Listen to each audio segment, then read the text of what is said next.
We'll just doctor that one right up. Doctor. So yeah, we were just talking about having pets, and I thought we should just record this. Yeah. For posterity. It's a freestyle anyway. We just talk about whatever. Yeah. But yeah, we were just kind of discussing the difference between owning a dog and owning a cat. And I said that I was more of my spirit animal is an older cat lady. And the difference between like having a dog and a cat is like a dog is like having a toddler who always wants attention, and then a cat is like having like a 17 or 18-year-old kid who just wants to come and say hi. But yeah, it also has like toddler tendencies. Like, you see that cup on the table? Yeah. I'm gonna do it. I'm gonna do it. Stop. No, don't. Oh, you dick. Yeah. So I have 2 cats. They're running around here. You might see, most likely Fish will come into the area. Fish is the name of my cat. Don't be confused, I don't have a fish. Like you said, a fish tank is just a screensaver you have to feed and clean. Yeah. Speaking of fish, he's right there hunting. Apex predators, cats are. Apex predator. Yeah, I'm definitely more of a cat person. The 2 cats I used to have were like great, because one of them would come up and he would just headbutt the shit out of you. Yeah. Just like bonk, bonk. And that's the way they show affection. Yeah. But then my other cat, the female cat, she'd come up and she was like the loudest purring cat. It was like listening to a little 2-cycle engine go. Just, but she'd come up and like lay on you and you'd pet her and she would start drooling. It was so adorable. Yeah. Fish is like, he's Kara's cat for sure. Like, at nighttime, he sleeps with her like on top of her chest at night, every single night. So when I'm not here, he's like the man of the house. And so when I am there, he kind of gets disgruntled. Yeah. But I'll like put my hand over like on Kara's hip while she's sleeping, and then like all of a sudden I feel this wet nose like pushing my hand off. Like no. The fuck are you thinking, bro? Like, hey man, do you want to find another home? Okay, knock that shit off. We can get you adopted. Know your place. Into a different family who might love you. This one's taken. If you were gonna have any other pet, what would it be? I don't know. Something low maintenance. We do have another pet, Roxy, who's a leopard gecko, but again, she's like a screensaver. Shits. And you have to throw some bugs at her every like once a week. She's cool though. Yeah. Cool little miniature dinosaur. Yeah, lizards are kind of cool. But again, it's like you're not, at least with a dog or a cat, there's like emotional support. Yeah. Versus, you know, like a lizard or whatever, you're just like, hey, you're still here. You're still alive. Are you breathing? I don't know. I think I might go for like a monkey, like one of the little ones. A cappuccino monkey? Yeah, whatever you call them. Yeah. Maybe a capybara. Capybara. I don't know. I just want like one of the little monkeys that could just hang out on my shoulder. Well, capybara is like it's like a huge rodent. It's like the world's biggest rodent. They're like, they can be like this big. Pass. But they're supposed to be like really sweet. Like people in South America keep them as pets. They're really sweet. They're fucking ugly. They're really sweet. Yeah, they star in the hit movie Princess Bride. Oh yeah. Or what was that one creature? It looks like a tiny little monkey. It has these huge eyes, and then it has like the weird hands, like its fingers are really big. Yeah. I think they're a type of lemur. A lemur, yeah, that's it. And you see like the videos of somebody holding out like a piece of popcorn and it goes. Yeah. Yeah, one of the that lady that's in the Expedition Bigfoot series, Maria Mayer. She She's a what do they call a monkey doctor? Primatologist? Yeah, something like that. Primatologist. Primatologist. It's a fucking monkey doctor. Yeah. She was studying different primates around Africa, and she found a new species of lemur in Madagascar. Oh, that's cool. I think she got to name it, give it the scientific name. Mm-hmm. Pretty cool. Now she's out there hunting Bigfoots. Bigfoots, Gigantopithecus.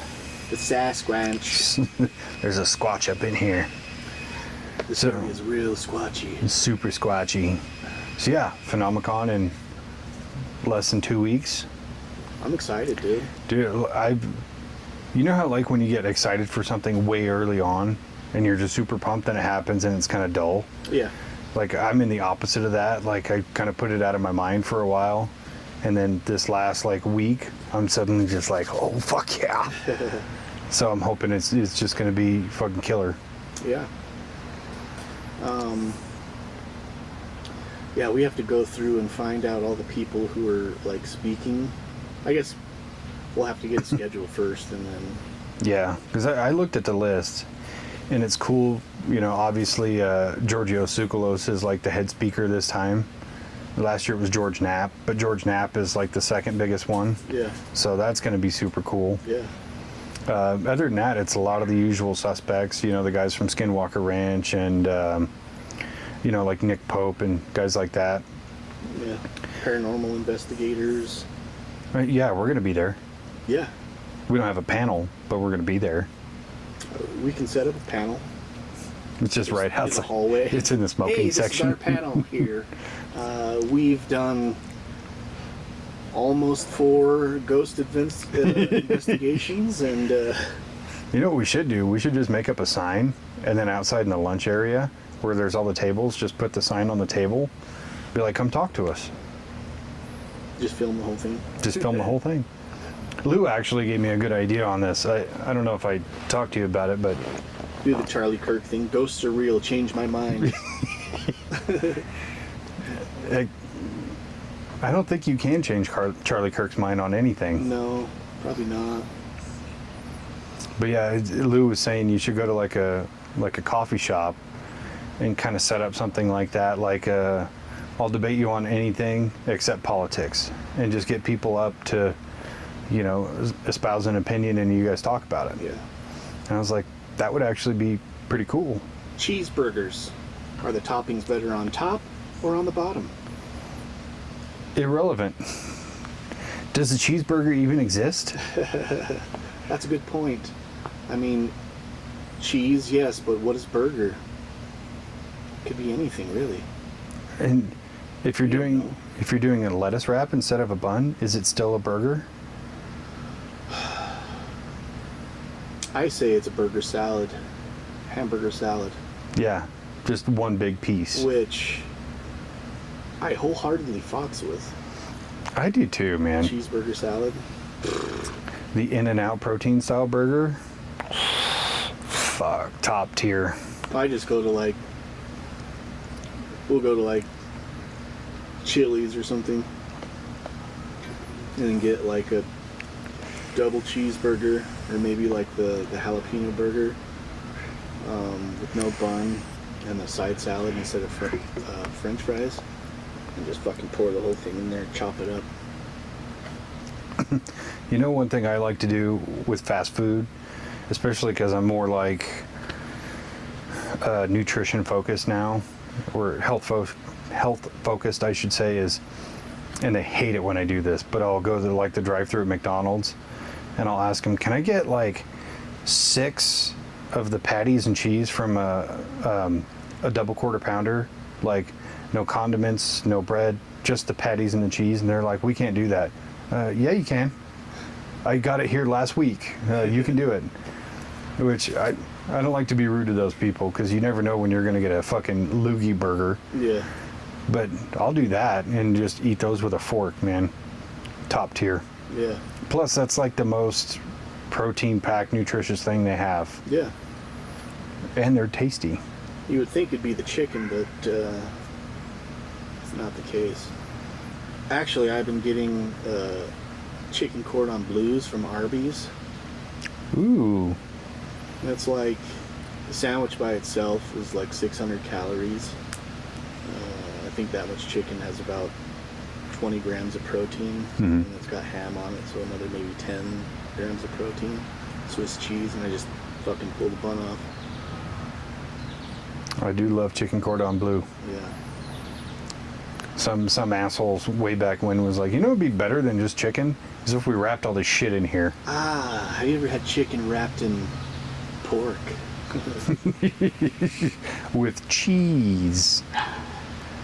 Dude, I made some fucking jalapeno poppers the other day. Oh yeah? Yeah, just pulled some jalapenos off there, cut them in half, filled them up with cream cheese and cheddar cheese, and then baked them around and cooked them on the grill. I made some poppers the other day too, because I fixed my smoker, and I was like, God, I really want some poppers. So yeah, me and the kid made some jalapeno poppers. Just cooked up some ground Italian sausage, let it cool, mix it with cream cheese and everything else. You know, have the jalapenos, fill it, wrap it with bacon, low and slow, like 225 degrees for 40 minutes. Get it crispy. I am so hot right now. Yeah, I'm getting hungry. How is your fitness journey going? I think I've got it dialed in, man. So I started at 317. I'm at like 262 right now. God damn, I'm proud of you. Thank you. I'm pretty happy with those results. I started in March, so it's been like 5 months. That was kind of my goal, was to lose about 10 pounds a month, which is not crazy. I mean, it took me 10 years to gain 100 pounds. So I figure it might take, you know, at least half that time to get back down to where I want to be. But yeah, now, so I used to go to the gym and spend a lot of time there. Now I think I have it down to so I can go there. Days I'm off, I'll be there about an hour and 20 minutes just because I'm also like walking on the treadmill. But like days that we work, it's just a quick 45 minutes plus like 15 minutes of like deep stretching, which I think is like a super underrated thing to do.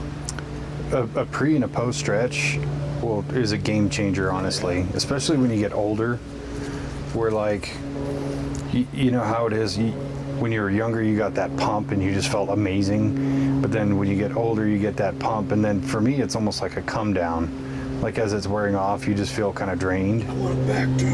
I want it back. So yeah, getting a nice like post stretch, especially on the big muscles that you worked out, it's great. Yeah. Even if you only do it for like 5 minutes. So yeah, before, like even when I was working out before I started like really stretching after, I would get sore. Like the next day my legs would be sore, and like I'd come home from work. So I always work out before I go to work because I know I'm not going to do it after. Like there's been days I'll just go to the gym after, and it's like, no the fuck you won't. Drive right past that motherfucker. But like I'd get home before and like, you know, working all day, standing for 12 hours pretty much, walking around. Like at our job, I usually do about between 7 and 10 miles a day just walking around for 12 hours. So I would drive home, and it's like 30-minute drive from work to here. So I'd get home and like step out of my car and be like, oh, fuck. My feet, I just couldn't even feel my feet. Like I'd be limping almost into the house. And now I like have no issues. Like plantar fasciitis gone. Like, feels really good to not hurt all the time. Yeah, I'm more of an after work guy, just because, for one, I don't want to get up super early, but I feel like when I get a good workout in after work, I'm more likely to sleep better. which some experts say that's worse for you, but I'm just like, whatever. As long as you're still fucking getting the motion in, it doesn't matter what time. Yeah. But I feel like I'd be all wound up. Man, I feel great, blah, blah, blah. And then I kind of dick off for a little bit, and then I'm suddenly like really heavy-eyed, and then I'm just out. Oh, I can see that. Like, cause I'll go to work out, go to work, feel great, like energized, and then about 3 hours, 4 hours into work, I'm just like, oh, I want a nap. But yep. that's how I always am, though, especially on day shifts. Like, fuck. 2 Yeah. o'clock in the afternoon. For me, it's those first few breaks where I'm just like, oh god, fuck. But then the last couple breaks, I'm usually pretty awake. Just enough to get home and then get that workout in.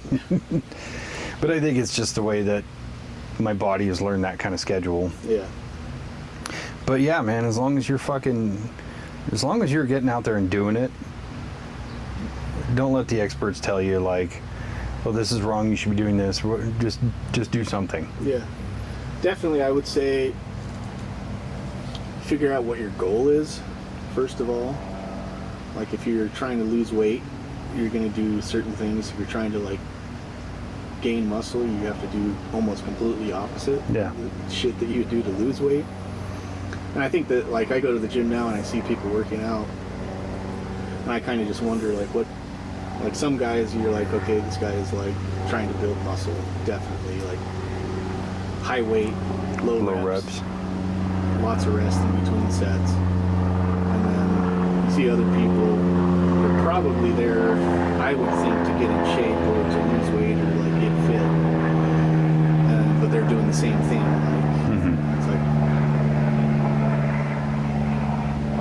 really, like, think about what you're trying to do and then get a game plan and then just do that. Like, that's the hard part is people tend to think like, I need to go to the gym, I need to lift weights, I need to do X, Y, and Z, but they have no structure to it to actually afford what your goal is. Yeah. So like for my particular plan, it's I've got a little bit of weight I want to lose, and then I want to build up lean muscle, but I want longevity and I want functional strength. Like, it's one thing to look big, but if you can't actually lift anything, how strong are you? Yeah. Like, okay, you have vanity muscles, that's great, but you're not physically capable of doing anything. Right. So that's been more of my goal. And like, I'm not a fan of working out. I never have been. I don't think I'm ever going to be. I like the pump and I like the results, but I don't like the work doing it. So I try to maximize mine to where I'm only doing it for like 30, 45 minutes. Because it's like, I don't do a regular bro split kind of thing where it's like, oh, arms this day and legs this day and blah, blah, blah. It's like, I want to get everything, but do it to your kind of max reps instead of failure. So I just do it like, okay, I'm going to do a set of curls, and then I'm going to do a set of squats, and then I'm going to do a set of bent over rows, and then I'm going to do, some flutter kicks or something. So it's like I'm still giving the major muscle groups I just worked a little bit of time to recoup, but instead of just standing there scrolling, I'm going to jump into my next one that's a totally different muscle set. Yeah. And so it's like 20, 30, 45 minutes depending on what I'm doing that day, and I'm finished. Yeah.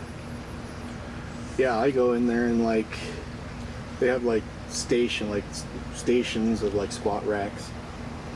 And I'll just go commandeer one of those and fucking set up like one barbell with weights and then like a kettlebell and then like maybe the diamond bar to deadlifts, or like another barbell for deadlifts. And usually have like 5, so I do like 3 different routines that I do, but each one of them is 5 exercises that are like a total body workout at the end. So it's like pretty much every single muscle group I'm working. Most of them are like compound lifts. So it's like I'm doing 2 things at the same time, like dumbbells and squat and then come up and do a shoulder, like a Arnold press or a front raise or something, or like lunges with a side raise. They'll like go down, so you're doing 2 exercises at the same time, but it'll be like 5 different movements, and then in between each one of those movements I'm doing a set of push-ups, and I do 4 rounds. So each round takes me about 10 minutes to do 5 different exercises and 5 sets of push-ups. So by the time I'm done, I've done 40 reps of all these different exercises plus 200 push-ups across 40 minutes. So, and then by that time I'm just fucking leaking sweat, like dripping on the floor. Yeah, compounds are also the way to go. Yeah. Because like if I'm doing, let's say a chest fly, you know, your back's on the bench and you're opening as wide as you can. Like when you're in that open position, try to hold your legs up like you're doing a leg raise, but just maintain it. Yeah. And do that. So you're working your lower core and doing your fly at the same time. Because it's like, I still want to be completely smoked when I'm done. Even if it's 30 minutes or 45, whatever it is, I want to feel like I got a really good workout in. So it's just making the best use of your time. Exactly. I don't want to be in the gym for forever. I don't even go to the gym. I just use all the shit at home.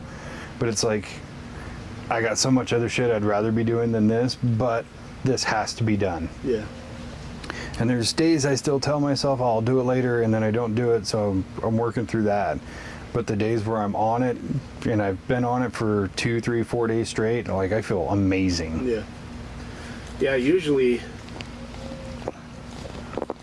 one of the other reasons why I do it first thing in the morning is I trained it into my thought pattern that like this thing that I'm doing is going to be the hardest thing that I have to do today. Like even like I'm going to do this, I don't want to do it because it's painful.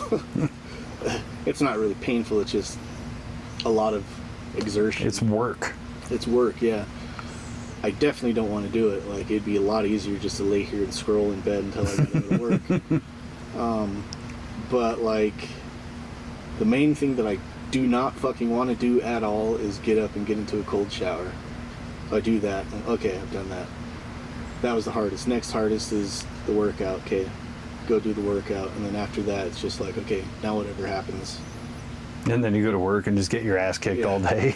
Go to work and fucking sweat my fucking balls off, getting my ass kicked, and then like, okay, that sucked. Well, now I can sleep, at least.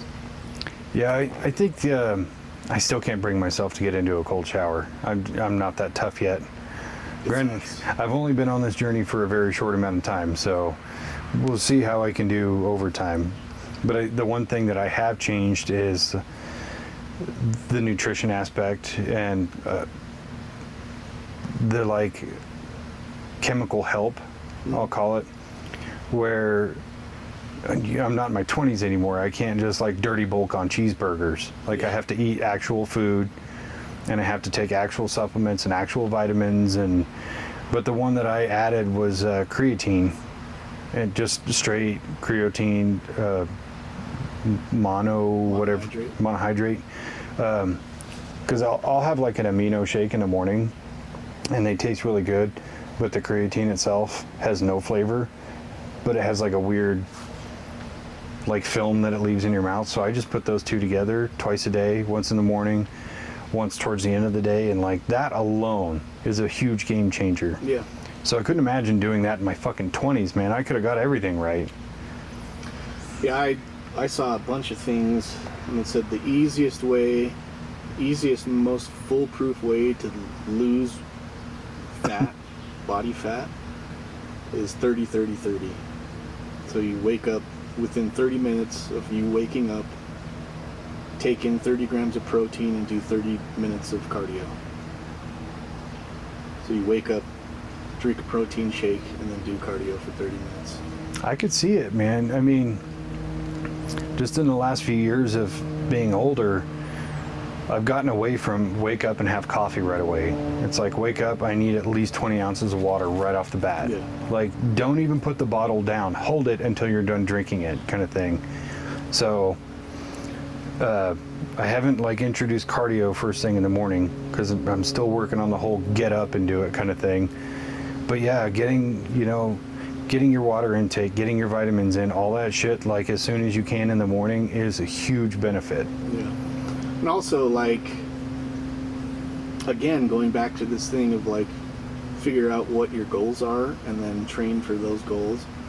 Like, if you're in pretty good shape and you want to train cardio, then yeah, like jogging, running, doing like something that's high impact to get your heart rate up, that's going to be your best training for cardio training. Yeah. If it's like fat loss cardio, low impact, like when I go to the gym, when I walk on the treadmill, now I like on a 13% incline at a 3 mile an hour speed, but my heart rate is only at about 113 beats per minute. Yeah.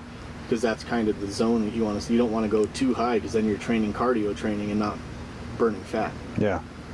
So I mean, it's a lot of things that people just, if you're not really looking at, then you're probably going to get different results than what you're hoping for. Yeah, because if you're not getting your heart rate up and keeping it up for a steady amount of time, you're not going to lose fat. Yeah. Not fast anyway. You will if you're eating in a calorie deficit, but it's so much more when you're getting your heart rate up. Yeah. And that's why I think walking is one of the best like training regimens you can do. Yeah. And I keep trying to tell my dad, like, you know, if you feel like you want to lose weight and shit, right after you eat dinner, go for a walk around the block. One that I've adopted that I actually got from you and Kara was, you were telling me Kara has one of those walking treadmills, and that's when she'll, you know, scroll and shit, and that's kind of what I do. So I have like a wrist trainer and hand trainers to get your grip strength up. So if I'm scrolling, why not just work it? Yeah. Like, I'm going to be doing this for hours, I know, because I know me. Might as well do something while I'm doing it. Yeah. I've always kind of done that ever since I had a smartphone, but it's been like... Same, but I don't do a whole lot of the scrolling. I usually have one video picked.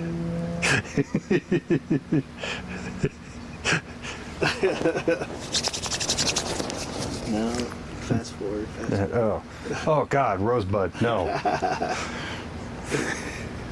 No, I mean, definitely. I mean, we've talked about it before. Like, I've been going to the gym for years, and I like working out. I actually really like lifting weights. But that was kind of a hard shift for me of like, okay, what my goals are now is I'm not trying to pack on fucking muscle or anything like that. Like, I want to, like, maybe in the future I'll go back to lifting heavy and stuff like that, but for now it's like relatively lighter weight and just get through those reps, keep my heart rate elevated to a certain point and sweat the fuck out, you know? Yeah. I feel energized after. I'm a little bit different where I do want to build some of the vanity muscle up. I mean, my daughter needs a stepmom. But that's why I have it alternated to where it's like a day off is a heavy day and a day where I work is a lighter day, where it's higher rep count, lower weight, just to get that functional strength. But when it's a day off and I have like an hour I can spend on it or whatever, it's maxing out the weight. Yeah. Which I don't have a lot of weights, but I'm still kind of building up strength. Yeah. So it's like I don't need 50-pound dumbbells right now. 15s, 20s, 25s, they'll do the job just fine. Yeah. A 30-pound kettlebell will get you a lot. Oh yeah. You ever done fucking Turkish deadlifts? Do a couple of those each arm and then see how you feel. Yeah. Tell me 30 pounds is not a lot. Well, even like you're doing that, and then like the first set, you're like, maybe I should get a heavier weight. And then like you get back into your second set, and you're like, oh wait a minute. Yeah. By that third set, you're just like, yeah, fuck that, dude. I could barely get through it. That's why That's the perfect weight, dude. The second, third, and fourth rep are my favorite reps. Now 7, 8, 9, and 10, I hate those because you're just, oh fuck, come on. Every day when I start mine, the first like 2 sets of push-ups, I'm just like, maybe I should drop to my knees. Am I even able to do push-ups? And get through those, and then like after that, like for the next like 5 sets, I feel like I can fly. Just like, Yeah. And then, like, towards the last progression, the last 5 sets, I'm just like, ugh. It's good, though. It's good to take care of your body as you age. Yeah.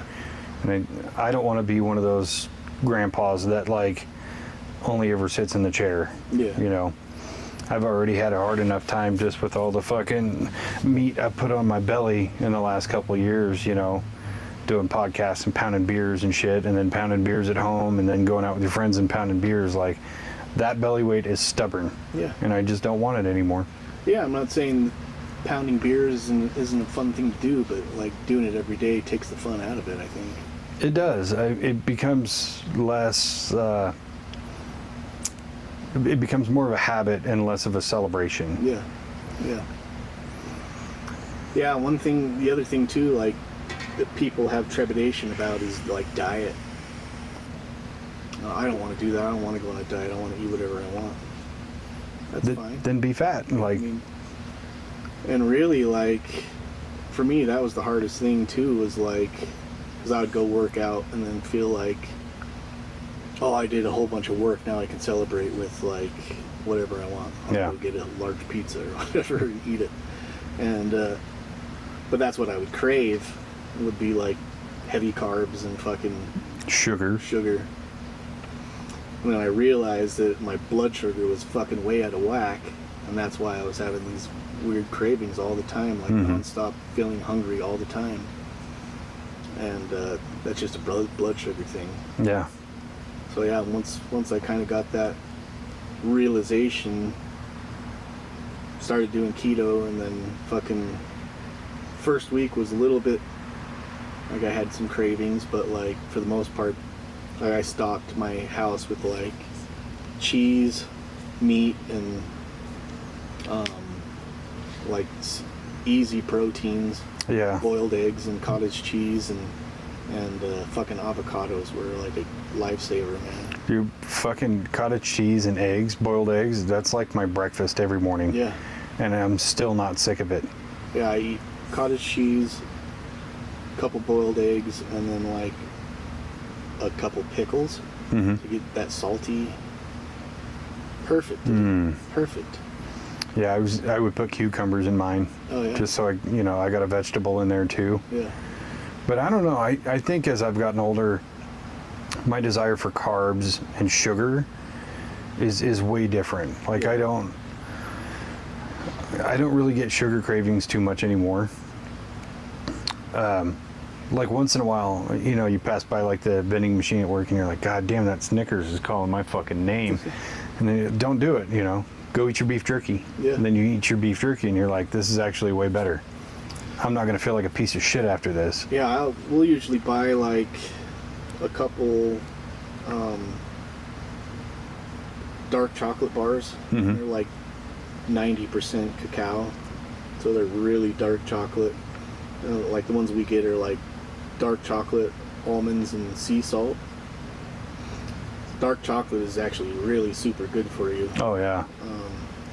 There's a little bit of sugar in there, but, like, I'll have a sweet, like, a craving for sweets, and then go just break off a little square of that. And that's the beauty about dark chocolate, is, like, one square and you're good. Yeah. And it's not a lot. The other thing I adapted a long time ago was diet soda. Granted, they're not all good, but Diet Dr. Pepper, that's my fucking jam. Yeah. Just have a case of that, and, you know, like, when I'm chilling out in front of the computer or whatever, I'll get a glass with ice and just sip on that. It's so good. Diet Dr. Pepper and Fresca, man. Fresca is top tier. Yeah. But yeah, just having that kind of, like, satiation value of something that's kind of sweet, and it's also in line with what you've been used to for so long, it really helps, especially while I'm in a fasting period and you get those kind of hunger pangs, you know, in the 3rd or 4th hour mark, and have that, you know, diet soda, you feel kind of satiated a little bit. Yeah, when I don't really, the weird thing is now I don't feel hungry a lot, which is weird, because I think it was just a habit of, like, I need to eat, I should probably eat. Now it's like, when's the last time I ate? probably eat something. That's a protein diet does that to you, because there's times I'll eat breakfast and then 2 hours later, like, I'm ready for lunch, and then there's times I'll eat breakfast and I don't want to eat again the rest of the day, but I have to. Yeah. Like yesterday I was having my lunch, chicken, rice, and broccoli, and I was muscling it down. I was not hungry, but I was like, I have to get this protein. I have to have those carbs. Yeah. I didn't finish the whole thing, but I ate the important shit. Yeah. Yeah, and there's lots of different options. They even have like special shakes for certain diets that you're trying to do. Yeah. And like fucking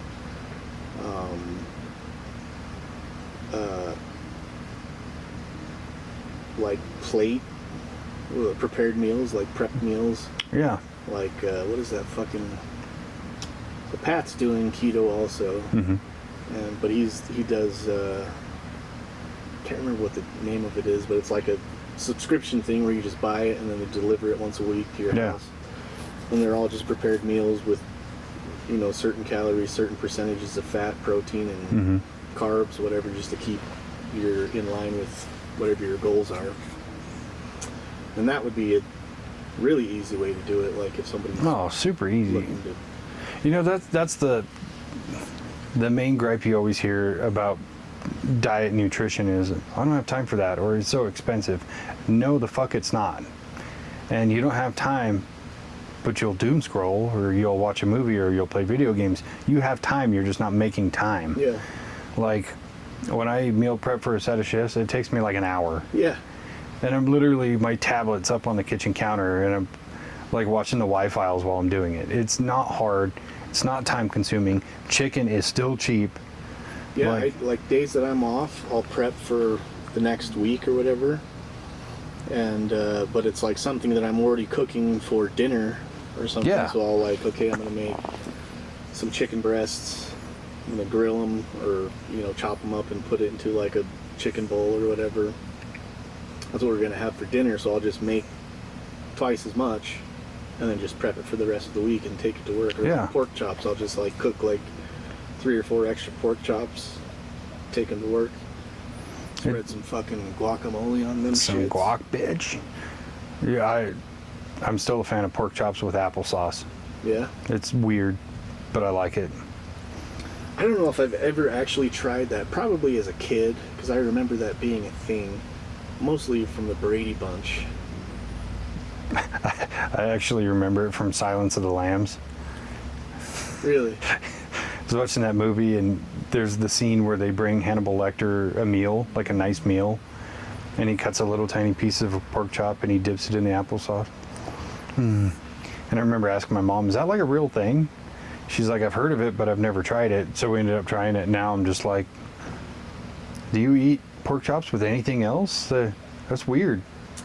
Yeah, so in my many travels across TikTok and other social media's fucking platforms, saw people getting chicharrones from the Mexican store, like actual pork belly, and then dipping it in guacamole, and I was like, that's fucking weird. Went to the Mexican market, got some chicharrones and some guacamole. Oh my gosh, dude. I can't do chicharrones. Yeah. I really can't. It's just too fatty. But I like bacon, but I think it's because it's cut slimmer. Yeah. Because that you get layers of fat gristle and then the crunchy bits. See, I can't do the fat and gristle. As far as steak goes, I'm a filet mignon guy, because I want to eat the whole thing with no fat and no gristle. If you give me a T-bone, I'm just going to cut out the meat part. And then you go to dinner with friends who are purists about it, and they're like, you're not going to eat that? Fuck no, I'm not going to eat that. You want it? Yeah. I'll eat it. I'll chew on that bubblegum. It's like chewing on a fucking Chuck Taylor shoe that's been warmed up. So good. When I make a steak that has fat on it, I'll render the fat first. Yeah. So you're cooking the steak in its own fat. That's what's up. The flavor is good. The consistency, not for me. Yeah, I like the fatty bits. I like the lean part. I like it all, actually. I mean, I've eaten bad steaks, I've eaten really good steaks, and I don't think I've ever complained about a steak. Except for maybe if it's too fucking dry. If it's too raw, it's a problem. Yeah? For me. And again, it's just a consistency thing. The flavor is all there. It's just... Yeah, I like a good rare steak. It's like when you see people eat ribs and they take that membrane off the bone too and eat that, and it's just... Ugh. Yeah, I get stuck on like fucking... Like most of my TikTok feed is like weird shit, conspiracy stuff, and then like the Hazabi tribe in Africa. Yeah. And they're like got a cauldron full of animal parts, and we'll just like pick out like a fucking piece of intestine. Dibs on the heart. Yeah. I'm like, oh. Yeah. Looks like it's good. I'll eat the fuck out of those chicken hearts at Tucanos. Yeah. Guy comes up, how many you want? All of them? Oh, from here down. Yeah, you see that top one? I want that one and all of them in between. You get that little squeak when you're chewing. I haven't been to fucking Tucanos in forever. Yeah. So have you been to Rodizio? I don't think I've ever been to a Rodizio. I think I like Rodizio's meat better. But Okay. Tucano's like The buffet. buffet stuff better. I could see that. Because there's a lot of options at Tucanos I'm not interested in. Yeah. Like, going back to pork chops, I'm not a person who's going to go out of their way to eat pork chops. If that's what's for dinner, cool, I'll have it. But I'm never going to go to a restaurant and be like, pork chops. Instead, no, I'll take that chicken and that steak and all that. Yeah. But so I could see it. Or every once in a while they'll have like a fish, and I love fish, but sometimes they make it very poorly, or it's just got that much breading on it, and it's just not for me. Yeah. Yeah, I've been going through a phase where I'm just craving, especially when I first started doing keto, I was like craving fish like every single day. I wanted to eat fish, but I think my fatty acids were all out of whack, and bumped up my omega-3 fucking vitamin that I take, and fucking haven't really had an issue since then, but I love a good piece of salmon. Oh man, you ever see that? It's one of those food challenge guys. He's got like this huge plate of salmon, and he's just downing it, you know, trying to beat the time. And I'm like, I am so fucking jealous right now. Yeah. Oh, vitamins is an important part. Yeah. And you know, people just take their multivitamin and call it good. There's not enough of those vitamins in there to really get you where you want to be. Yeah. Like, I look at the vitamin regimen I have, and it's like a fucking handful.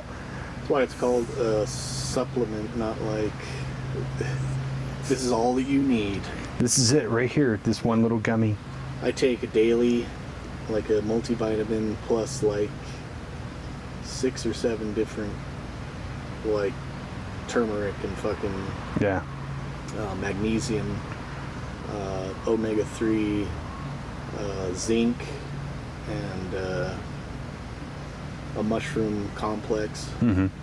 That Yeah. just, I do all those plus ginkgo, another nootropic. I added biotin in there to help with my hair, however much it can.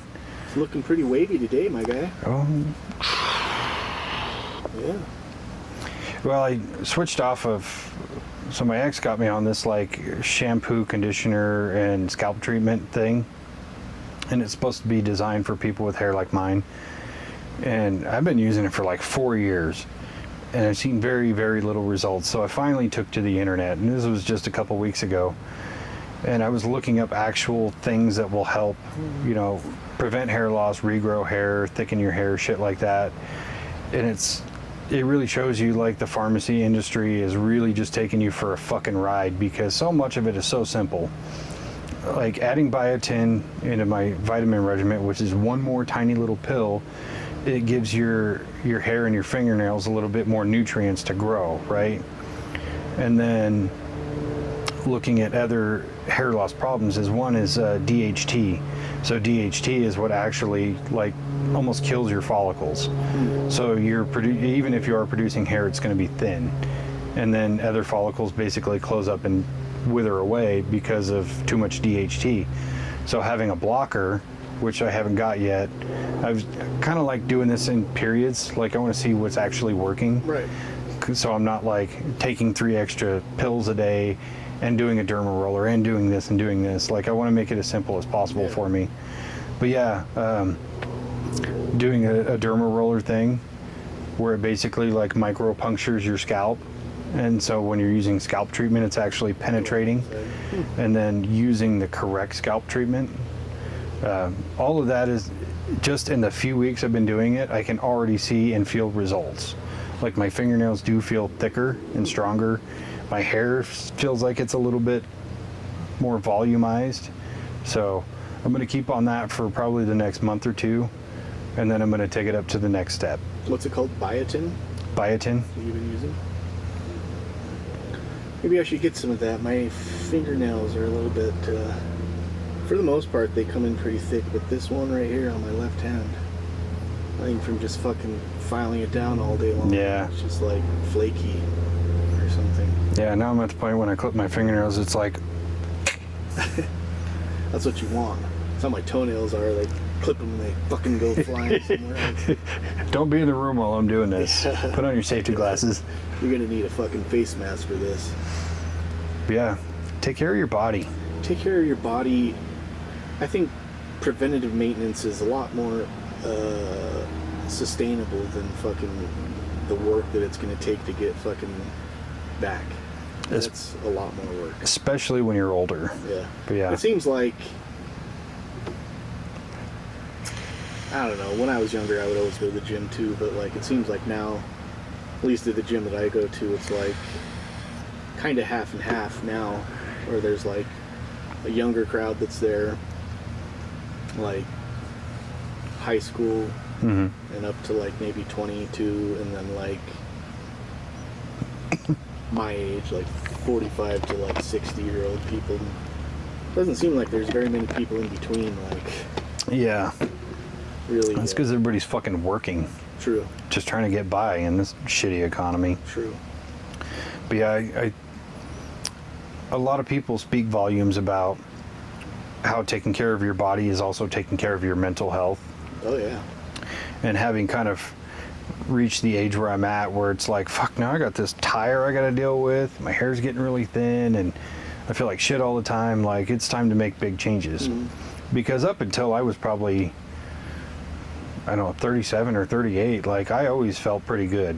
I didn't have like joint aches or pains or anything like that. My body, my metabolism was still very reactive. Like, I could eat like shit all the time and I'd still be skinny, kind of thing. Not like the, you know, the really skinny guys who can do that, but I could put back 3,000, 4,000 calories in a day and still not gain weight. Yeah. But I'm older now. It doesn't work that way. Everything I do is slower and it's harder. Yeah. So it's like I really got to take much more preventative care, do more some PMs, if you will.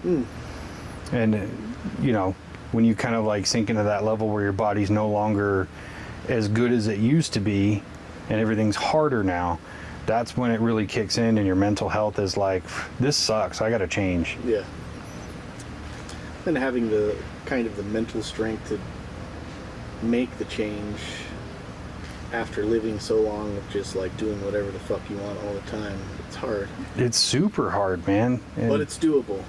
It is doable, and you have to discipline yourself. Yeah. And that's a hard thing. It's easy to be motivated when you want to be motivated. Like, I'm motivated as fuck at 11:30 p.m. when I'm laying in bed, but I'm not motivated at 5 a.m. Well, yeah, I'll like, it's stupid now, like, I'll lay down to go to sleep and like, okay, I gotta wake up in the morning, I'm gonna do this routine at the gym, and I'll start thinking about it and just be like, kind of get amped up, like, fuck, man, just go to sleep. Yeah. I want to go to the gym, dude. But I think you kind of, after a little while, you kind of get addicted to that feeling of feeling the endorphins and feeling the, after you've completed a hard workout, your body just gets filled with endorphins and Yeah. dopamine, and it's addictive for sure.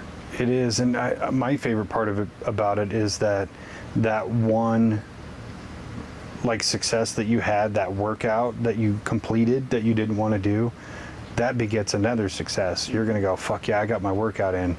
All right, now I'm gonna go make my bed, and I'm gonna go vacuum the living room. I'm gonna do this, I'm gonna do that, and it's productivity. It goes back to that make your bed speech. You completed one task for the day, and that's gonna lead you into another one and another one and another one. Yep. So it's like, just do the thing you don't want to fucking do, because it's going to lead to great results. Yeah. And after a while, it just becomes routine, so you don't even think about it. And like, I have like, almost like guilt when I don't get a workout in, which is dumb because like, you need to have a rest day or else your body will just fucking deteriorate. You're gonna do more damage than good. So like I'll do like active stretching days where like I'll do like almost like a yoga routine, like half an hour of just like hardcore stretching. Mm-hmm. And even that, I'll like the next day I feel more sore after those days than like I didn't go to the gym yesterday. It was a rest day, so I just stayed here and stretched for like half an hour before I went to work. And I woke up this morning and I was just like, fucking oil can, get everything moving. But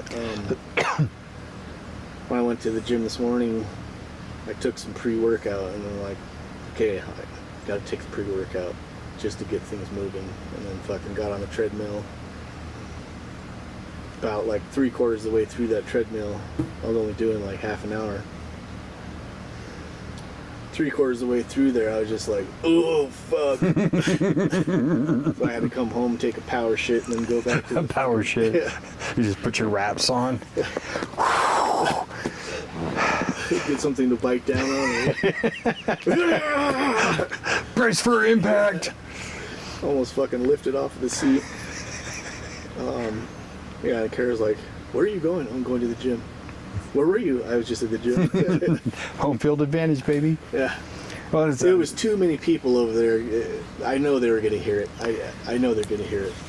Well, it's like Yeg is on this kind of journey to lose some weight, and then he's going to try to put on a little bit of muscle, and it's great. He's doing amazing. Yeah.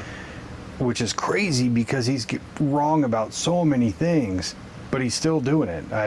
It's like the one time I went shooting with him, and like his grip, his stance, everything is atrocious, but he still shoots pretty good. I don't get it. But yeah, one of the things he talked about was bowel movements, since you brought it up. And he was talking about before it was like once every 3 or 4 days. Now it's like easily once a day, if not twice. And when it's time to go, it's time to go. That's a sign of a healthy gut. Going every 3 or 4 days once is not a healthy gut. Yeah, I think it also depends on what you're eating and how many calories you're taking in. Because before, for me, it was reversed. Like I would go like 3 or 4 times a day, and getting a little graphic, it'd be sometimes it'd be a sloppy shit, Yeah. Now it's like. That's another like signal to you, like if that's what you're experiencing all the time, you've got issues. Like, yeah. So now that I kind of have my blood sugar, my stuff in check, like I usually go maybe once a day, maybe twice a day, if that, and they're just like pristine fucking. Yeah, dude, when you've got those probiotic vitamins going and you have good gut health, it's smooth, it's clean every time. Yeah, it's rarely an emergency. This morning, so last night we ate buttered chicken curry. Kara made some curry, and haven't had that in a while. And haven't had like starchy carbs like rice and potatoes in probably a month. Mm-hmm. And so that plus the pre-workout in the morning, I think was just like my stomach was churning. Yeah. After that. That cookie dough is fighting that taco I found in the parking lot. Yeah. But yeah, I mean, for the most part, it's like, it's so weird the things that you kind of get used to and think are normal, and then like when you switch things up and start going back to like get your levels back down to like regular, like Yeah. where they should be, how big of a difference it really makes. It's massive. And I think about like, you know, when we were doing podcasts like all the time, and we were always drinking pretty heavily. Yeah. And then that would, you know, continue later on, or you drink because you're bored or whatever. And then it's like your movements they're always messy, they're always gross. And then when you're regular again, you're like, I don't want to go back to that. That sucked. Yeah. But you could eat as much cheese as you wanted because it's coming out no matter what. Yeah. That's what's weird, dude. I've always kind of liked cheese, like, whatever. You know, I didn't really have an opinion about cheese, but now I'm just like, I want cheese, but I want smoked Gouda, or I want, like, specific things, and I think it's just, like, the different variation in, like, salt levels or fucking flavor profiles that is just, like, I'm craving fucking Asiago cheese. I think your flavor in cheese is just like your flavor for beer. You know, when you first start drinking and you're drinking like Bud Light or Coors or Busch or whatever, and you think this is great beer. Natties, and then you start actually like trying new beers, and you're like, ooh, a red ale or Guinness, or, you know, a hazy nosh or something like that, and your flavor profile widens. Mm-hmm. It's the same thing with cheese. When all you've known is like cheap plastic cheddar cheese, and then you start tasting like good cheese, fuck, man, I still like that one, but when I really want it, cheese right here. Oh, bruh. Like when I go to one of these places that has great burgers, I get the bacon blue. Yeah. Because I love blue cheese. When I go get wings, it's blue cheese, not ranch. I'll fight anybody. It's better. On a burger or a salad. Ooh, on a salad is still top tier. Yeah. I don't like blue cheese dressing. Interesting. Yeah. I like the flavor, but I don't know, I just don't like the dressing. I like... I do like to fucking double dip. One in ranch and one in blue cheese. I like that kind of tart blue cheese flavor. Yeah. But I think ranch is so stigmatized in my brain. Because I see people dip their pizza in ranch, and I'm like, if you need ranch for your pizza, you're getting shitty pizza. Do you like pizza, or you just like ranch? Yeah. My favorite food is butter. Or when you get a steak, when you douse it in A1, like, do you even like steak, or do you just like A1? We could put that shit on bread if you want. I like both. I like the vinegar. Maybe I just like vinegar. I like the vinegar flavor, the smell. Hate it. Hate it. I think you got some salt and vinegar pork rinds. Yeah, see, I can't do it because the vinegar smell. Yeah. And it's what sucks is vinegar is like the best thing to clean with, whether you're gonna run a baking soda and vinegar wash in your dishwasher or in your washer. It's great to clean it. It's great to clean wood floors with vinegar. It's great to spray your weeds with vinegar, but I fucking hate the smell. Hate it so much. I don't really mind the smell of vinegar. The other day I was trying to make something, and Kara just got a new bottle of apple cider vinegar. Mm-hmm. Just a fucking big ass glass bottle of apple cider vinegar. And it was down in the Lazy Susan, down in the cabinet. And I like spun the thing to get what I was looking for, picked it out, and then spun it back. And when it came back and it locked into place like that, it like that fucking glass bottle tumbled out, just all over the floor. Motherfucker, dude. All I want is a chaffle. I just want a chaffle, bitch. And so that got a little overwhelming, the smell of vinegar, for 3 or 4 days. You know, I'm a helpful guy. If you spilled something, I'd offer to help you clean it up. If it was that, you're on your own. I'll be outside. Yeah, my whole house kind of smelled like vinegar for a minute. I didn't smell it when I walked in there, so we're okay. It was like a month ago. Yeah, they say apple cider vinegar shots are good for you. I'll never know. You can actually get like, so I have some apple cider vinegar tablets. Yeah, I have tried those, and you do get a little bit of that kind of effervescent smell, but it washes away. Yeah. It's just like one of the vitamins I'm taking, and I don't even know which one it is. I don't want to know, because then I'll just take it out. But one of them has a weird aftertaste. So like down the hatch with it, and then you're like,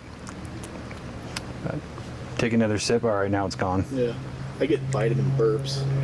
Like after you take your vitamins and you burp and you have that like vitamin flavor. If it's one of those like really packed in looking vitamins, not like a gel capsule, you'll get it from that. Yeah. But the gel capsules, not so much. Yeah. The problem I have, and I think it's because of the iron and the probiotic, is like I have to take my vitamins with food. Because if I take them on an empty stomach, I suddenly feel really gross. Yeah. Start to feel sick a little bit sometimes. Yeah, I mean, it passes pretty quick. Usually it manifests as like, hey, you gotta poop like now. Or it's just like, oh, I feel kind of queasy. Yeah. Yeah, I usually take mine either as soon as I wake up or go downstairs, and I'll have like 5 boiled eggs. I'll eat a boiled egg with it. Yeah. And it kind of like settles everything. But yeah, if I take it on an empty stomach and then go to the gym, a lot of times lately I forget in the morning, so I'll come home and take them right before I go to bed, which is whatever, I just go to sleep after. But yeah, boiled eggs, dude, they're like the fucking king. They're so good. Dude, a soft boiled egg with that cottage cheese, cut open the egg, the yolk gets everywhere. Oh, I'm going to come. Going to come. Oh. Bad thoughts if you guys haven't seen it. That one skit, like, I think I watched it twice at work with different people who hadn't seen it. I was like, dude, you have to watch it. So I ended up watching through the whole show twice at work. And then over the summer, I had the boys watch it. So I watched it with them. And so they started adapting that. Oh. Now it's like, would you walk past each other, you know, and give each other the old Hexel handshake, as I started calling it? No, it's where you walk by and go like that to each other. There's always one person's, oh. So yeah. Nice. Fucking hilarious show. Family time, dude. Family time.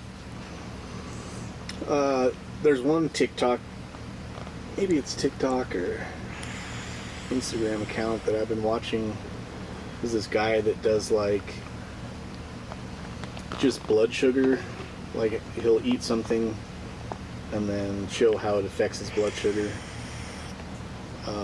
But he'll do like a little thing of potato chips and then eat it, and then 3 hours later look at his blood sugar monitor, and then it shows like how his levels kind of went up and down, how much it spiked his blood sugar. He'll do like candy bars and then he'll do like salad or like just to test everything and just show what the levels are doing. Of course, every person is going to be a little bit different, but like you can expect similar results pretty much for the most part. But he did one thing where it was like he ate one Twix, like one side of a Twix, and then a couple hours later looked at the blood sugar monitor and it spiked like 40 points. Jesus. Over the next like hour and a half. Just spiked his blood sugar level. And then so the next day his experiment was he was going to eat the other Twix, but he ate it with a hard-boiled egg at the same time. and then it cut it down to like it was still a small spike, but it was like because you had that fat and protein from the egg, it kind of counter-reacted with the sugar. Yeah. And only spiked at like 18 points or something like that. Oh, shit. 45. So he was like, if you're going to do something like having something sweet, if you want to try to balance that out, eat something that has relatively high fat or protein to go along with it. And I remember Michael B. Jordan talking about something similar of when he started doing his training for the first Creed movie. He was like extremely diligent on his nutrition. You're like no cheat meals, no cheat days, no alcohol, X, Y, and Z. And then another one, like for Creed 2 or whatever, he was talking about, you know, when you're doing these training regimens and these nutrition regimens, you want pizza and shit like that. And he basically said, you can still have those things, but you have to practice moderation and you still have to eat the good foods. yeah. Like, especially with the pizza, he was talking about, I would still have my regular nutrition plan throughout the day. And then if I was going to have a cheat meal, like for dinner, I'd have 3 slices of pizza and it would still balance out everything. And I would not feel like shit afterward. Yeah. Granted, you can't do that every day, but you can get away with it. And that's where I was trying to talk to Yeg about, you know, if you have a nutrition plan and a workout regimen, a training regimen, like you can still afford to have days off. You can still afford to have a day where you go out and you splurge and you have beer and a burger and shit like that for like a one sitting thing. Yeah. If your regimen is so tight that it never allows you to have mac and cheese with your kids for dinner ever, you need to change programs. Yeah, I think that's where most people fail, is that they try to live by this super strict thing. Oh, I'm only going to eat chicken and broccoli or chicken and salad or whatever. And so they don't allow themselves the range of like a variety of different things, especially with like carbs and sugars. Like you have to have kind of room in your account for these things that you crave all the time.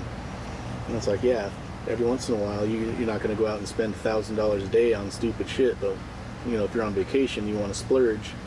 Exactly. Take that opportunity to do it. And like, perfect analogy. Yeah. So that's what, like, I'm kind of strict with my diet, but I work out I work out hard, and I know, like, okay, most likely I burned about 1,000 calories at the gym today or whatever. Plus the 2,000 of just daily routine shit, so that's 3,000. If I'm still under like 2,500, that's going to be totally fine. Yeah. So if I eat 2 pieces of pizza, you know, once a week or once every 2 weeks, I'm okay with that. Like, yeah, and I think, you know, when people talk about meal prepping and meal planning, that's the go-to thing that people think about is like chicken, rice, and broccoli. And that's 95% of the time what I meal prep. But I'm making those for when I'm at work. So if I'm off for the day and I can craft something else like avocado toast with over easy eggs on top and bacon, I'll do that shit. It's still healthy and nutritious. It's not really a cheat meal. I'm just adding some carbs, but I'm introducing enough variety that I'm not just gonna dread eating chicken, rice, and broccoli. yeah. It's like I'm only eating that while I'm working. Right. But on a day off, like you can still treat yourself and stay within your guidelines. Yeah. That's the ticket, I think, because fuck, man, if I had to eat chicken, rice, and broccoli for every meal every day, I'd just kill myself. Fuck that. I like chicken, rice, and broccoli, but yeah, the same thing. If I had to eat it all the time, I probably wouldn't like it very much. Yeah.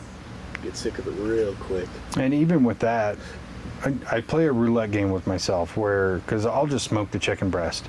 I think it retains more moisture, so when you nuke it, it doesn't come out dry as fuck. Like it's still kind of juicy. But it's like I'll take, you know, let's say I'm going to prep for 4 shifts. I'll take 4 chicken breasts out and I'll season all 4 of them differently. And then when they're done cooking and I'm going to like cut them up to put them in the container, I cut them up, and then when I put the rice in, I put the rice over the top so I can't see which chicken it is. Yeah. And then I mix them up when I put them in the fridge, and then I just grab one, and I'm like, oh, today is fucking black pepper garlic. Yeah. Or today's lemon pepper. So at least I'm throwing myself off a little bit by not knowing which chicken it is. Yeah. But the broccoli's always the fucking same. I'm not gonna make 4 different batches of broccoli. Yeah. It's kind of what Miles used to do. I don't know. He probably still does it. Like he makes like a big batch of burritos once every couple weeks or whatever, and then puts like different stuff in each one, or a couple with this, flavors them a little bit differently, and then like freezes them, and then just grabs a burrito every day. Yeah. And he's like, usually it'll be a different one every day, so it's like, yes, technically I'm eating the same thing every day, but it's tastes different every time because I put different cheese or different hot sauce or different fucking a different meat, is, different seasoned meat or whatever it is. This one has bacon, or this one has whatever it is, chicken. Yeah. Which is an awesome idea. Like you can get, if you're trying to do kind of a low carb thing, they have low carb tortillas. Yeah, I mean, they're pretty decent. I try to switch off the breakfast thing because like lately it's just that cottage cheese and the eggs, but I'm gonna get tired of that eventually, and sometimes I want a really like chonky breakfast. Like I get up and I feel like I'm starving, and then other days I wake up and I don't want to eat and I have to force myself. But one thing I used to do was breakfast bowls. I would take a pound of ground turkey, like lean ground turkey, and then a pound of a breakfast sausage or an Italian sausage, and mix them together. But I'd cook them in 2 different pans. So this pan gets this type of seasoning, this pan gets this type of seasoning, and then the same thing. Once you're done making it, fucking mix them up, put them in the fridge in a different way to where you don't remember. Yeah. You're gonna forget anyway. Yeah. And then, oh shit, this one's maples this morning, and then tomorrow's is spicy, Yeah,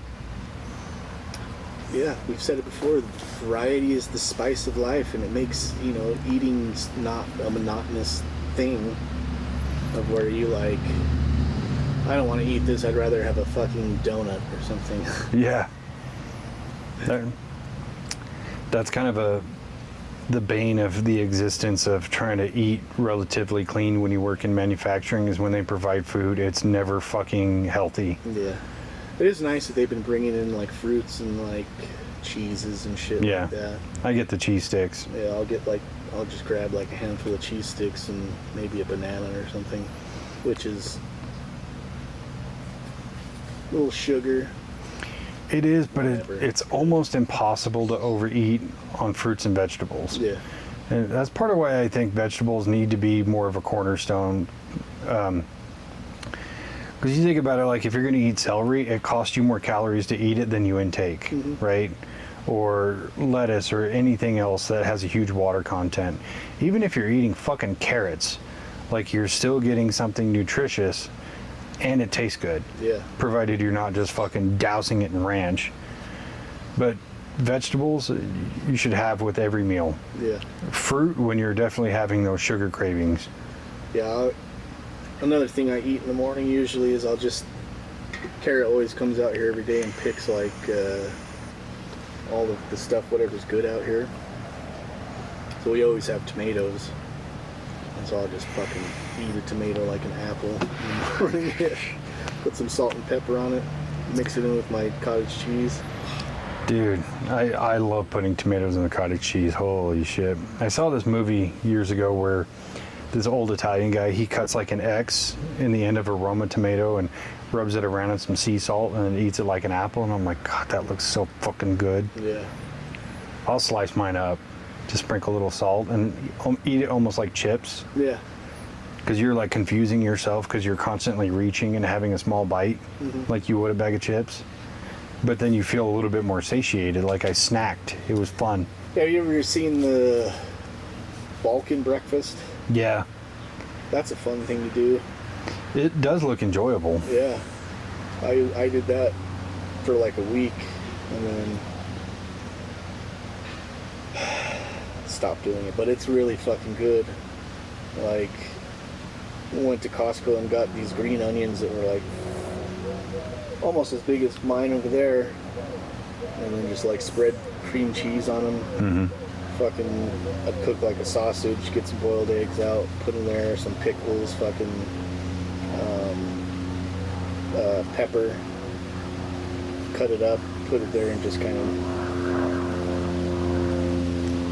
go through different things every bite. It's fucking good. It is good. It's good to have that variety on your plate because it makes eating fun. Yeah. Plus, it takes a long time. Yeah. And that's half of it.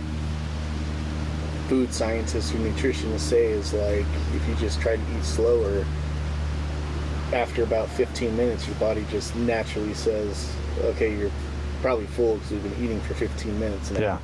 Like, it's time to stop eating. Plus, you're chewing it longer. Yeah. So you're digesting at a proper rate instead of just shoveling. So, yeah, eating slower is really good for you. I mean, I don't always do it, but lately when I've been eating lunch, it takes me about a half an hour because it's like take a bite and dick off on my phone and then take a bite because I'm trying to force myself to slow down, especially while I'm taking in like this pretty balanced meal of protein and carbs and vegetables. So it's like I really want it to go through slowly. Plus, if you eat that too fast, like you just feel bloated and gross. Yeah, I've been doing that too when I remember to. But like consciously, I try to like take a bite, put down my fork or spoon or whatever, chew it, swallow it, pick up my fork again, take another bite, put it down, putting down my utensils in between each bite and like chewing it and like having some time to fucking so just like get into that fucking feed mode where you're just shoveling shit into your mouth. Yeah. What the fuck was that? Who left a sock on the table? So yeah, this ended up turning out to be more of like a health and fitness episode than a freestyle. Weird. So we're just gonna name it that. Okay. But yeah, what's one more thing that you think everybody should do to benefit your health?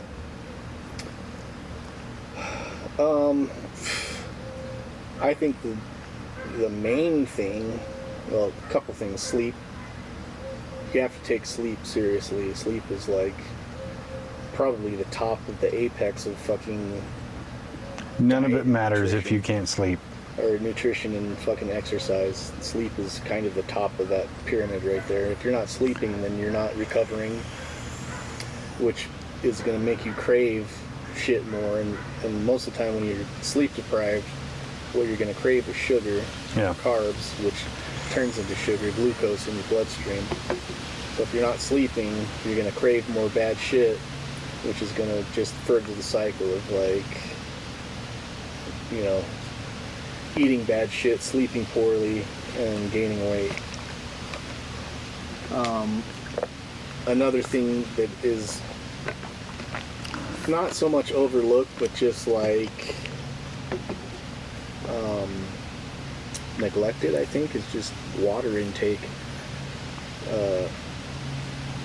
Especially like as soon as you wake up, drink fucking water. Like you haven't had a drink in 8 hours, however long you've slept.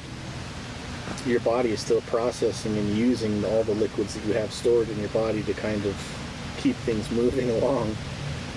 So you're already dehydrated. So if you wake up and then just go straight into doing whatever you're going to do for the day, you're already at a disadvantage of like you're dehydrated. Yeah.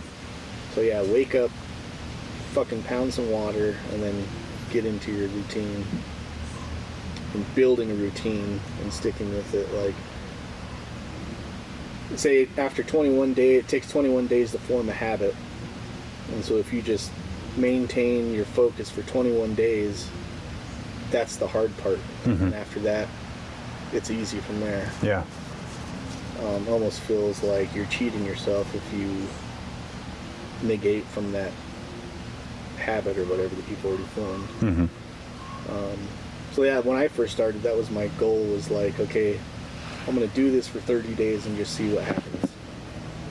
and then started doing the thing. First week of keto was hard, a little bit hard. After that, I just started craving like fats and protein. And but after like working out hard every day for like 21 days, after that first month, I lost like, I think I lost like 15 pounds in a month. Yeah. Which I was like, oh shit, that's a little faster than I was expecting. Yeah. See what happens next month. And just kept on going. And so like a lot of people get obsessive over like the scale, Yeah. how much you weigh, and that's going to fluctuate day to day, how much you have drank, how much you've eaten, Yeah. how much you've pooped. Your water weight is plus or minus 5 pounds. Yeah. So. And so if you're looking at it every day, then you're going to be disappointed. So I'll usually have like a day of the month where I just like take a weight, see where I'm at. Okay, cool. Maybe I can shift this. Maybe I can change this. And it's been working so far. Yeah, I don't use the scale as a gauge. I use morning skinny as a gauge. Because when I wake up feeling morning skinny, it's probably because I did it right. But when I wake up morning bloated, I probably overdid it on the water. Yeah. And that's usually my telltale. Because like you wake up morning skinny, and when I go to bed, I feel like I'm this big because I've been drinking water all day. Also, you have to think of electrolytes also. Yeah. So like if you're just drinking water, just plain water, you're going to flush out all the salt in your system, and you'll end up feeling bloated because you want salt to kind of, so you can sweat that shit out. Yeah. And wash out all of the toxins and shit in your body. So your salt intake and your electrolytes help with that. So, I mean, there's electrolyte tablets or like Powders, liquid IV. liquids. 100% recommend. Yeah. They don't all taste amazing, but get it into your body. When you get that salt, you're going to retain more water. You're going to feel better. Yeah. But yeah, I agree with all that. I didn't realize how bad my sleep was. Because I've never been really good at sleeping, which sounds so stupid because it's a natural biological function that your body is going to do regardless. But I never slept really good. But when I'm eating better and staying on my vitamins and getting my water intake and not overdoing it on alcohol, like I sleep way better. Oh yeah. Alcohol, like, one thing that most people don't realize about alcohol is, like, maybe they do and just don't care. Alcohol turns into sugar in your blood. Yeah. And so that's the reason why you go to sleep like drunk as fuck, and you only sleep, you're like, I'm gonna sleep like 12 hours now. No, you don't. Most of the time you wake up maybe 4 or 5 hours later and you feel dehydrated and fucking feel like shit. It's because you've burned through all that sugar, and now your body wants more sugar, and so you're craving something. So I like if you wake up hungover and you drink a Coke or something, it feels so good because you're getting more sugar. Yeah. That's what your body is asking for. But yeah, it just makes you sleep like shit because you're like basically having a sugar crash while you fucking sleep. And it's a fucking depressant. Yeah. And then when you're depressed, you're naturally going to gravitate toward comfort snacks. Yeah. So it's the whole thing's bad for you. I mean, I'm not saying don't drink ever, but regulate. Yeah. The one thing I would add, because I 100% agree with everything you just said, the one thing I'm going to add is go the fuck outside. Yes. Get that real vitamin D from the sun, disconnect from everything, and just go outside for a little while. It's actually super beneficial. I mean, you could throw in grounding and all that, all that stuff's great, but just going outside, fresh air, direct sunlight, you will feel better. Yeah. Yeah, a lot of times when we work, especially if I work some overtime, and like, when we're on, like if I work like 7 days in a row, it's like, I wake up 4 in the morning or 4 in the afternoon, get dressed, go to the gym, go to work, come home and go to sleep. That's it. Like, that's the routine. Like, it's almost feels like just putting my head underwater and swimming until I can come up for air, like on the next day off. That's exactly what it feels like. And so like when I come off of one of those shifts, I just want to go be outside. Like I want to remember what outside looks like, because I've been in, especially down where we're at, like this dark cave. Yeah. Fucking of a building that's 50 years old. It hasn't, seen any updates really in 50 years. I think my body just craves like fresh air and fucking sitting under a tree and just, I'll come home, come inside, take my shoes off, and then come out here and kind of walk around the yard barefoot, look at pull a tomato off or whatever, or a cucumber, and fucking snack on it while I'm walking around out here. Yeah, to me it's one of those things, it's just like working out. At the time I don't want to do it until I do it, and then I'm like, why was I putting this off? Yeah. I'm just retarded. Yeah. But yeah, I think we solved it all, man. The key to longevity is good body health. Good body health. And wall pizza and beer and stuff is good. I think for the most part, the reason why you feel like it's good because you have emotional attachments to them from like times that were fun. Like, oh, we had remember this party when I was a kid and we had pizza, and yeah, and you crave that fucking emotional response that your body had from having this great time. Or like you went to a party and had some beers with friends and had a really good time, and like, oh, I just want to do that every day. Yeah. It's like now it's become a chore or something you have to do or feel like you crave, but you never get that satisfaction. It becomes such an ingrained part of things. Like, even when I would sit at the computer and play games with friends and shit, you're sitting there having beers, having a great time, and then that becomes kind of the norm of like, oh, I'm going to play video games, I'm supposed to have a beer. Or hanging out with friends, oh, I'm supposed to drink. Or we're doing a podcast, I'm supposed to grab some beers on the way here. Yeah. That sort of thing. You have to break that attachment, because you're just chasing the dragon is all you're doing. You're trying to recreate that moment, but you can't. That moment's past. Yeah. And once you kind of like get your mindset into that, it makes it so much easier. Yeah. I even think about, when we go to Roosevelt, I think we were drinking like every day. Granted, I still want to when we go, but it doesn't have to be every day. Yeah. So it's really just, I think more alcoholism is attributed to habit than anything. Yeah.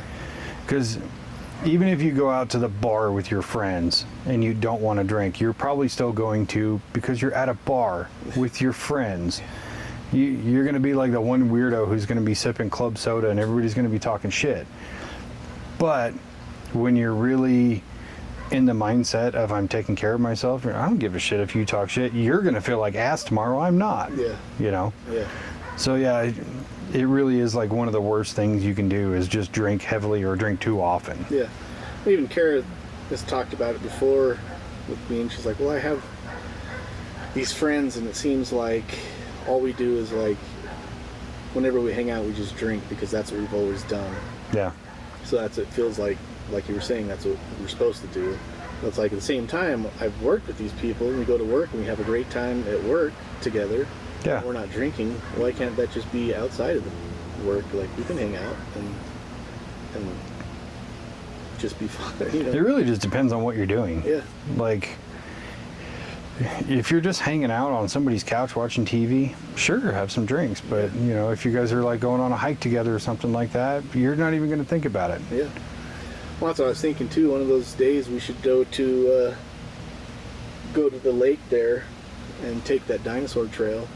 Yeah, I'd be down with that. It's like a 2-mile hike or something, 1.5 miles. Yeah, I've been on it once before. It's pretty nice. It's pretty easy. Yeah, it's not bad. But yeah. Go there. And I think this year they actually have the lake is open to swim in, so we can even maybe jump off the rocks there. I'm down. Hang out. I think Kara was talking about bringing the paddle boards or something. Yeah. We'll have to get logistics, but yeah, just throw them in the fucking truck. Yeah. Maybe one of those slow days where it's like fucking a bunch of off-brand people talking about nonsense. People we don't like.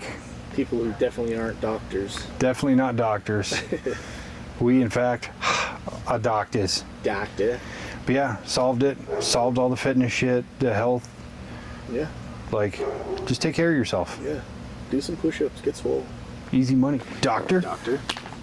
All right, we'll kill it there. Okay, love you. Bye-bye. Bye.